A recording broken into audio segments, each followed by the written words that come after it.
하나님 말씀은 구약성경 욥기 32장 11절에서 15절까지입니다. 우리 같이 한 목소리로 함께 읽겠습니다. 보라, 나는 당신들의 말을 기다렸노라. 당신들의 슬기와 당신들의 말에 귀 기울이고 있었노라. 내가 자세히 들은즉 당신 가운데 욥을 꺾어 그의 말에 대답하는 자가 없도다. 당신들이 말하기를 우리가 진상을 파악했으나 그를 추궁할 자는 하나님이시오 사람이 아니라 하지 말지니라. 그가 내게 자기 이론을 제기하지 아니하였으니 나도 당신들의 이론으로 그에게 대답하지 아니하리라. 아멘. 사람의 말과 하나님의 말이라는 제목으로 말씀의 은혜를 나누고자 합니다. 이제 엘리후는 그 친구들, 욥의 세 친구들을 향해서 보십시오. 그래서 자신의 말에 주의를 환기시킵니다. 내가 당신들의 말을 기다렸습니다. 그리고 당신들의 슬기와 당신들의 말에 귀 기울이고 있었습니다. 이것은 엘리후는 그 연장자들의 말을 기다렸다는 것, 그러니까 단순히 엘리후가 원했던 또 엘리후가 생각했던 그 말을 마땅히 해야 할 말을 하지 않은 그 사실을 그냥 즉각적으로 보고 말을 한 것이 아니라 충분히 기다렸다는 거죠. 기다렸다는 겁니다. 그리고 여기서 슬기라고 번역되어 있는데 당신들의 슬기, 주로 이제 이 슬기라고 번역한 단어가 테부나라는 말인데 성경에서 아주 중요한 말이죠. 이게 주로 이제 명철과 총명으로 많이 번역되어 있는 단어입니다. 그래서 여기서는 슬기라고 번역을 했는데 이것은 사람이 가지고 있는 지성, 그런 지력, 지성의 힘, 또 지성의 작용, 이것을 의미합니다. 그래서 주로 이제 우리말 성경에는 명철과 총명으로 번역된 말입니다. 그래서 당신의 그런 명철, 그리고 당신들의 말에 귀 기울이고 있었노라. 계속해서 귀 기울여 왔다는 것. 그러니까 이것은 그때 즉각적으로 대답하지 못한 것뿐만 아니라 마치 옆에서 그 친구들의 말을 계속 듣고 있었던 것처럼 이야기를 합니다. 그러니까 단순히 이번에 욥의 말에 대답하지 못하는 그것만을 이야기한 것이 아니라 그동안 이들이 욥에게 했던 그 모든 말들을 쭉 들어왔다는 거죠. 근데 여기서 지금 엘리후는 겸손한 자세를 취하고 있음을 알 수 있습니다. 그러니까 지금 엘리후가 엘리후의 말을 통해서 우리가 알 수 있는 것은 나이가 더 많은 그 욥과 욥의 친구들보다 엘리후가 더 지혜가 있다고 하는 사실.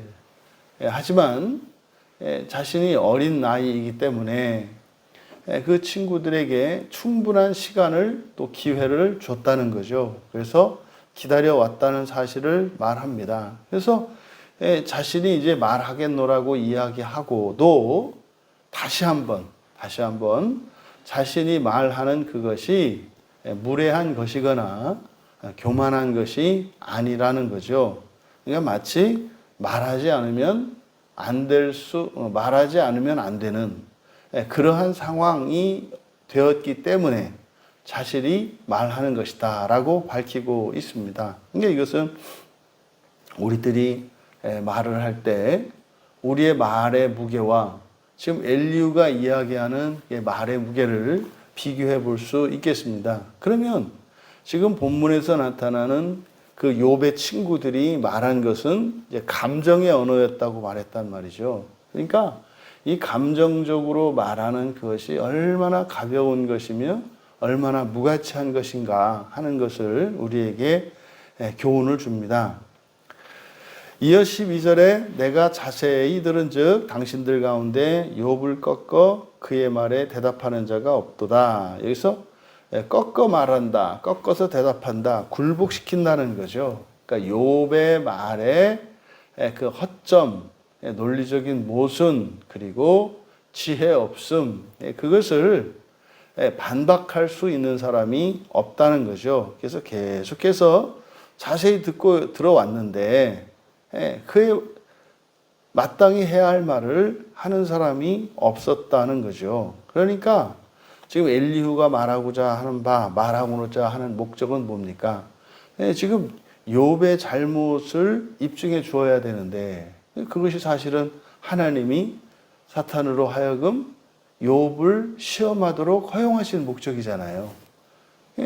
그냥 뭐 욥을 뭐 생고생시키려고 한 게 아니란 말이에요. 그러니까 사탄이 욥을 시험하는 바람에 그가 지금 이 끔찍한 그 환난을 겪었지 않습니까? 근데 이것은 하나님의 목적한 바가 있기 때문인 거죠. 그래서 신자의 모든 고난은 하나님의 선한 뜻 안에 있다는 거예요. 근데 그게 뭡니까? 사실 욥의 한계, 인간으로서의 인간의 의의를 목표로 살고 있던 욥에게 인간의 의의를 넘어서는, 다시 말해서 인간으로서의 완전을 넘어서는 신적 완전에 대한 하나님의 의에 대한 이런 영적인 계시를 가르쳐 주기 위한 것이죠. 그러니까 욥이 겪었던 고난과 지금 욥에게 깨우쳐 주시려고 하는 하나님의 의에 대한 이 지식은 어느 게 더 중하다는 거예요? 그런 고난을 겪을지라도 하나님의 의에 대해서 깨달을 수 있다면 그 고난은 유익한 것이 된다는 거죠. 그런데 문제는 친구들을 통해서 그것이 계시되었더라면 이제 뜻하는 바, 하나님이 뜻하시는 바를 이룰 수 있으셨겠습니다만은 답이 없는 거예요. 그래서 욥과 친구들의 이 대화가 어떻게 해요? 이제 입을 닫아버렸지 않습니까? 그러니까 친구들로서는 이제 하나님이 목적하시는 바를 이루실 수가 없는 상황이에요. 그러니까 그때 엘리후가 등장한 거거든요. 그러니까 마치 이 엘리후는 하나님이 보내시는 천사와 같은 계시의 전달자로서 이 본문에서 등장한 것임을 우리가 알 수 있다. 그러면 바로 이 엘리후가 말하는 목적이 뭐예요? 욥의 무지와 욥의 한계, 욥이 가지고 있는 그 오류를 뛰어넘게 해주려고 줘야 하는 겁니다. 물론 앞에서 우리가 살펴보았던 것처럼 이 친구들의 감정적인 독설을 통해서도 욥의 깨달음이 있었어요. 그래서 욥이 과거에 친구들을 의지했고 친구들을 사랑했으며 친구들을 신뢰했습니다만 이 고난을 겪으면서 친구의 관계가 재설정되었잖아요. 그렇게 하면서 사실은 사후 세계에 대한 어렴풋한 깨달음을 얻을 수가 있었습니다. 그러니까 이 또한 성령의 역사라고 할 수 있겠죠. 하지만 충분하지 않다는 거예요. 그래서 이제 엘리후가 나선 것은 하나님께서 욥에게 가르쳐 주시고자 하시는 구원의 진리, 참된 그 구원의 진리를 가르쳐 주시고자 엘리후를 등장시키신 것임을 우리가 알 수 있다. 이어 13절에 당신들이 말하기를 우리가 진상을 파악했으나 그를 추궁할 자는 하나님이시요 사람이 아니라 하지 마라. 이게 무슨 말입니까? 우리가 진상을 파악했는데, 다시 말해서 몰라서 말을 안 하는 게 아니라 다 아는데 욥이 뭐가 잘못됐고 욥의 한계가 무엇인지 우리가 다 아는데 이건 뭐 말을 해줘도 도대체 씨알이 먹히지 않고 말도 안 들으니까 이거는 그냥 뭐 하나님이 하실 일이지 이건 우리가 할 일이 아니야 하지 말라는 거죠. 여러분, 진리를 알고 있는 사람에게 있어서 침묵은 죄악입니다. 이 진리가 이것이 무기가 돼가지고 다른 사람을 해쳐서도 안 되겠습니다만 그 진리를 전하는 데 있어서 어떠한 그 당시의 상황이라든지 상대방의 반응에 따라서 이걸 이거는 내가 할 일이 아니구나, 하나님이 하실 일이구나 라고 하는 것은 이것은 죄악이라는 거예요. 그렇게 할 수 없다는 겁니다. 그리고 진리가 그렇게 됩니까? 그게 안 됩니다. 그렇게 되는 게 아니에요. 그러니까 얻어맞을 줄 뻔히 알면서도 한마디 하고야 말고 뭐 그렇게 하고 나서 후회할는지는 몰라도 하게 되는 거죠. 그런데요, 그렇게 하는 거예요. 많은 사람들이 진리를 알더라도 그것을 뭐 말했을 때 그로 인해서 일어날 일들에 대한 파장과 이런 생각을 하게 되는 거죠. 그러니까 지금 우리나라 안에서 그래도 기독교인으로서 뭐 이렇게 공부도 좀 하고 책도 보고 한다는 사람에게 있어서 큰 문제점이 바로 이런 거죠. 내가 다 아는데 사실은 뭐 말을 해도 못 알아듣기 때문에 말을 안 하는 거야. 이런 거는 없다는 거죠. 그거는 이제 전형적으로 거짓 감정에 속아서 그렇게 하는 거죠. 반대로 또 자신이 어떤 진리를 알고 있다고 해서 그를 막 그냥 우겨 넣으려고 하거나 그 안 듣는다고 그걸 장작으로 만들어가지고 뭐 냅다 때리거나 이래서도 안 되는 거죠. 그래서도 안 되는 거죠. 또 그렇게 하면 마치 누구라도 다 그 진리에 반응하게 될 거라고. 그것도 아니죠. 그것도 아니죠. 진리를 전하는 여러 가지 목적이 있겠습니다만 첫째로는 뭐 전하지 않을 수 없어서 전하는 거고요. 진리를 전하면서 그 진리를 내가 알아듣고 그걸 믿는 것이 야 이거는 뭐 내가 뭐 해서가 아니라 이건 뭐 나보다 뭐 10배도 더 뛰어난 사람이 나보다 더 신앙생활도 잘한 사람이 이걸 받아들이지 않을 때 그 사람에게 문제가 있는 것으로 보는 게 아니라 이게 이런 거구나. 이게 이렇게 쉽게 받아들여지는 게 아니구나. 하나님의 말씀이라는 게 그런 거구나. 근데 내가 이걸 믿고 이렇게 받아들이는 것은 하나님의 정말 은혜인 것이구나. 그런 거죠. 그래서 인간관계 속에서 우열이 나타날 것이 아니라 진리를 알고 진리를 전하지만 그 진리가 그렇게 쉽게 전해지는 것이 아니라 여러 가지 장애를 만나고 더디게 전파되는 그것을 통해서 하나님이 높아지는 것이고 하나님의 은혜가 커지는 것인 거죠. 거기서 어떤 경우에도 사람의 우열이 드러나서는 안 되는 겁니다. 그래서 지금 엘리후가 알면서 다 알면서 말하지 않는 거다. 이렇게 말하지 말라는 거예요. 그럼 뭡니까? 하라는 거죠. 하라는 거죠. 그러면 성령께서 또 그것으로 역사하실 것이고 그 때는 하나님의 때에 이루어질 것이죠. 여러분, 그래서 잘못을 바로잡는 일, 이것을 하나님의 전적인 주권 아래 있다. 틀린 말은 아니에요. 그런데요, 당신이 진리를 알고 계십니까? 그러면 전하지 않을 수 없다는 거죠. 그러면서 주권은 하나님께 있는 게 맞죠. 그러니까 하나님께 주권이 있으니까 나는 뭐 아무 일도 어떤 일도 할 필요가 없다. 그게 아니죠. 그게 아니죠. 우리의 행위와 실천이라고 하는 것은 반드시 동반되는 게 아닙니다. 그러함에도 그것은 공로가 될 수 없는 이유는 그 진리를 우리가 안 것도 아니요. 그 진리를 우리가 믿은 것도 아니요. 성령께서 우리의 마음을 변화시키셔서 그것을 받아들일 수 있게 하셨기 때문에 또한 그 은혜가 차고 넘쳐서 전한 것뿐이지 그것이 뭐 진리를 우리가 땅속에서 캐내었거나 그 진리를 막 가공해냈거나 뭐 그런 게 아니죠. 이어서 14절에 그가 내게 자기 이론을 제기하지 아니하였으니 나도 당신들의 이론으로서 그래서 이론 이렇게 되어 있는데 말입니다. 말. 그런데 다른 단어예요. 앞에 나와 있는 이론 이것은 밀라입니다. 밀라니까 발언이에요. 발언. 이렇게 입으로 말한 것. 발언. 그리고 뒤에 있는 이론, 당신들의 이론으로 그에게 대답하지 않는 이게 당신들의 이론, 이것도 말이에요. 이거는 이제 에메르입니다. 에메르. 그러니까 앞에 말, 밀라라고 하는 것은 그 사람들이 한 말, 사람이 한 말을 말하고 에메르라고 하는 것은 자신의 생각을 말이라고 하는 수단으로, 그러니까 생각을 전달하는 수단, 도구로서의 말, 이게 이제 에메르입니다. 그러니까 여기서 말하고자 하는 바, 그가 내게 자기의 발언을 하지 않았다. 여기서 그는 욥이죠.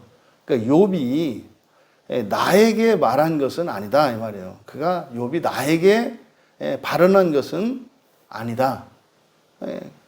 또 그러니까 앞에서 욥이 했던 얘기들에 대해서 엘리후가 나서서 말할 건 아니었다 이 말이에요. 나에게 한 말이 아니기 때문에. 그래서 나에게 발언한 것은 아니다.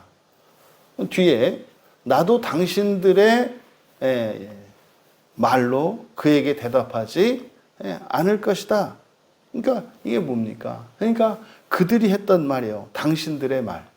그럼 여기서 말하는 당신들의 말이 뭘까요? 이게 이제 설교의 제목을 사람의 말과 하나님의 말이라고 했잖아요.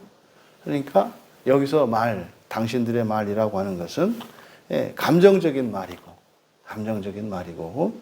그리고 그들이 가지고 있었던 그 사고는 뭡니까? 지상의 인과율이죠. 지상의 인과율을 가지고 한 말이었고, 그리고 그들의 말의 기준은, 또 하나의 기준은 사람의 의였죠. 그러니까 이것을 제가 이제 사람의 말이라고 한 거예요. 말은 전인격적이죠. 우리의 지성과 우리의 감성과 우리의 의지가 말로 표현이 되어야 해요. 그런데 사람의 전인격이 죄 가운데 있기 때문에, 이게 오염이 됐고 이게 부패했기 때문에 온전한 말을 우리가 할 수 없어요. 이게 사람의 말입니다.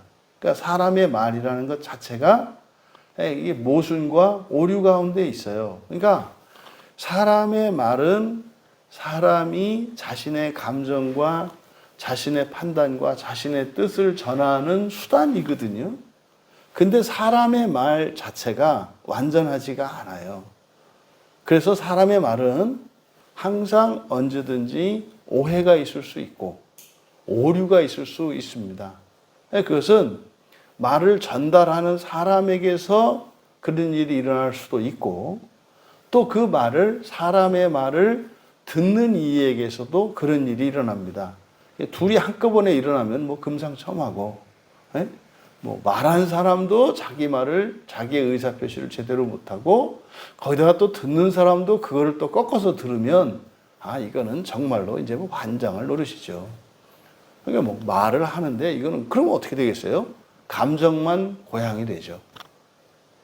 그러니까 우리가 흥분 상태에서 뭐 그런 거 아니에요? 이렇게 막 다툴 때 그 나오는 말, 이게 이제 양쪽 다 이제 오류가 생기는 경우죠. 그러니까 어떻게 해요? 말하면 할수록 화가 나죠. 말하면 할수록. 그러니까 말하는 사람이나 듣는 사람, 이거는 주체할 수 없는 상태예요. 이거는 이제 둘 다 그냥 불이 붙어서 죽음을 향해서 그냥 치닫는 상태이기 때문에 그런 거죠. 이게 사람의 말의 특성입니다. 잊으시면 안 돼요. 그러니까요, 우리가 이렇게 일상 속에서 그냥 그나마 내 생각이 상대방에게 잘 전달이 되고, 어떻게 알아요? 뭐 대답을 들어보면 아는 거 아니에요. 그러니까 내가 묻는 말에 내가 원하는 대답을 들으면 그게 감사한 일이지, 내가 한 말이 왜 이렇게 전달이 안 되고 왜 그것도 못 알아듣느냐, 이렇게 할 일이 아니라, 그거는 상대방에게 문제가 있는 게 아니라 말하는 사람은 어떻게 생각을 하는 거예요? 원래 말이 그렇다고요. 원래 말이 그래요. 실제로 우리가 생각보다 훨씬 더 지금까지 누군가 나눈 대화가, 정상적인 대화가 훨씬 더 적어요. 그냥 얘기하는데 자기 생각과 다른 생각을 이렇게 말을 하고, 그런데도 또 어떻게 알아듣고 이렇게 말을 하는 거고요. 또 상대방이 말한 거를 여러분들이 이렇게 알아들었습니다만, 상대방의 진심과 다르게 이렇게 오해하면서 듣는 게 사실은 훨씬 많아요. 이게 하나님의 은혜죠. 그런데도 우리가 이렇게 살아왔다고요? 네. 그게 실상이에요. 그게 실상이에요. 사람의 언어가 가지고 있는 이런 오해의 소지들과 허점들과 결함들이 생각보다 훨씬 더 심각하다는 거. 이게 사실 언어학자들이 하는 말이거든요. 인간의 언어가 무슨 다른 동물들하고 비교하니까 뭐라도 있는 줄. 여러분, 말 때문에 싸움이 나고 말 때문에 전쟁이 나요. 문서의 단어 하나 때문에 사단이 나는 거잖아요. 그러니까 우리가 말과 글을 우리의 의사소통 수단으로 사용합니다만 사람의 이 말이라고 하는 것이 얼마나 취약한 것인가 하는 것을 우리가 알아야 한다. 그러니까 지금 본문에서 욥의 친구들이 사용한 언어들, 또 욥이 사용한 언어, 이거는 그 사람들의 어떤 무엇이기 이전에 그보다 먼저 사람이 사용하는 말이 이게 허점투성이인 것이고 취약한 것임을 밝히고 있는 거죠. 그래서 나도 당신들의 이론으로, 당신들의 말로 그에게 대답하지 않을 겁니다. 그러니까요, 여기서 이제 당신들이 의사소통 수단으로 사용하는 말, 불완전한 말, 이런 말이죠. 그러니까 엘리후는 뭡니까?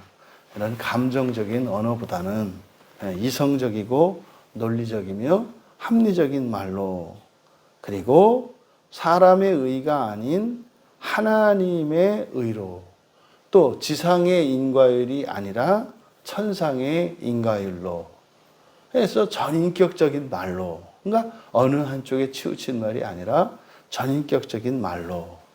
그러니까 이것이 사실은 엘리후가 바로 온전한 말이겠는데, 이것은 사람의 말이 아니고 하나님의 말. 우리가 사실 성경을 읽고 배우는 게 여러 가지 이유가 있습니다만 사실은 이게 뭐 배우는 거라고요?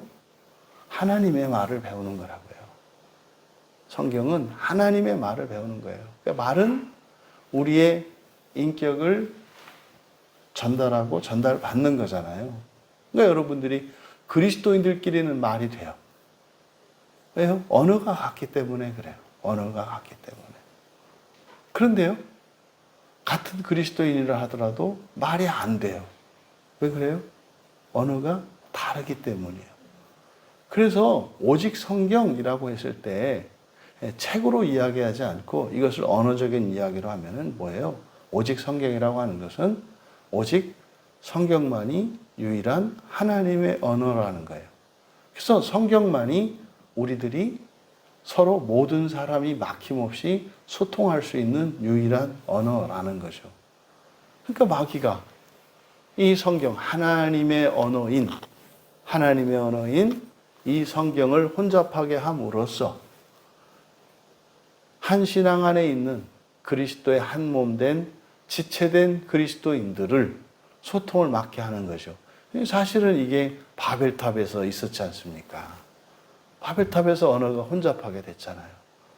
여러분들이 우리가 이렇게 스리랑카에 가서 보면 알지 않아요? 우리가 영어 한마디 못해도 뭐 단어 뭐 하나 가지고도 뭐 할 말 다 하거든요. 우리가 싱할라를 못하는데도 다 해요. 일주일 거기서 뭐 집회도 하고 전도도 하고 그러고 다 와요. 그리고 또 친해져요. 근데 한국에서 한국말 다 할 줄 알잖아요. 그거 가지고 해서 그렇게 친해집니까? 뭐 살기를 30년 살았는데 아는 것도 없고 뭐 살긴 사는데 이게 누군가 싶기도 하고 전혀 말도 통하지 않는 그런 사람들을 만났는데 어떻게 우리가 서로 교감을 하고 그렇게 할까요? 성경이 한 언어이기 때문에 그래요. 그래서 인간의 언어로는 각 나라 각 족속마다 다른 언어를 가지고 있죠. 그런데 이것이 각 나라 각 족속의 언어로 번역이 돼서 이것도 불완전하잖아요. 원래 그래요. 원래. 우리가 지금 성경을 바로 세우자고 지금 몸부림을 하고 있습니다만 그렇게 해도 불완전한 것은 마찬가지예요. 그래서요, 언어가 불완전하니까 우리는 끊임없이 연구하고 끊임없이 개혁하고 갱신해야 되는 거잖아요. 근데 이게 문제가 안 돼요. 왜요? 성경은 하나님의 언어이기 때문에 성경을 가지고 이야기하려고 하면 설사 번역에 좀 문제가 있고 또 설사 이것을 내가 잘못 알아들었다 하더라도 성령께서 우리의 대화 가운데 우리의 대화를 주관하시기 때문에 잘못된 것을 바로 잡으시면서 말을 하면서 내 말이 이상하다. 이렇게 하면서 바꿔가고 그러다가 성경을 보면은 그러네. 꽤 그렇잖아요. 베드로가 페트로스고 반석이 페트라, 그죠? 페트로스, 페트라. 이거는요, 뭐 그냥 만약에 이게 한글책으로 이렇게 되어 있다면 돌멩이하고 반석하고 완전히 다르잖아요. 근데요, 어떻게 2000년 교회 역사 속에서, 뭐 성경 생기고 따져가지고 뭐 한 1500년 동안 어떻게 돌멩이하고 반석을 똑같이 보고 지금까지 살고 있느냐 말이에요. 이게 그래요, 이게. 여러분, 그러함에도 반드시 이 성경을 통해서 하나님께서 말씀하시고자 하는 바는 반드시 말씀하십니다. 욥의 세 친구들을 통해서 하나님이 기대하셨겠죠. 욥의 세 친구들을 통해서 친한 친구들이니까 그렇게 하다가 참된 진리에 이르기를 바라셨겠죠. 안 되니까요. 엘리후를 보내시잖아요. 그러니까 여러분들이 정말 성경만을 하나님의 말씀으로 믿고 성경을 통해서 하나님께서 나를 구원하신다고 하는 그 믿음으로 나간다면 어떤 식으로든 이 성경을 통해서 우리를 구원하시고 바른 길을 가게 하신다는 것을 기억하시기 바랍니다. 여러분, 사람의 말이 아닌 하나님의 말로 구원의 진리를 전하고 들으며 그래서 온 세계가 정말 한 언어를 말함으로써 정말 우리가 함께 살아갈 수 있는 그 하나님 나라에서 흩어졌던 우리의 언어가 다시 하나님의 언어로 회복될 수 있기를, 또 그 일이 우리 날마다의 삶 속에서 우리의 대화 속의 모든 오해들은 점점점 줄어들고 우리가 우리의 진심을 온전히 표현하고 또 다른 이의 진심을 오해 없이 또 곡해됨 없이 그렇게 들을 수 있는 그런 일들이 우리의 삶 속에서 경험되어지기를 주님의 이름으로 축원합니다. 존귀하신 하나님, 사람된 저희들이 또 저희들의 민족이 사용하는 이 우리말을 가지고 서로 소통함에 있어서 제한적이고 또한 언제든지 오해될 수 있음을 다시 한번 생각하게 됩니다.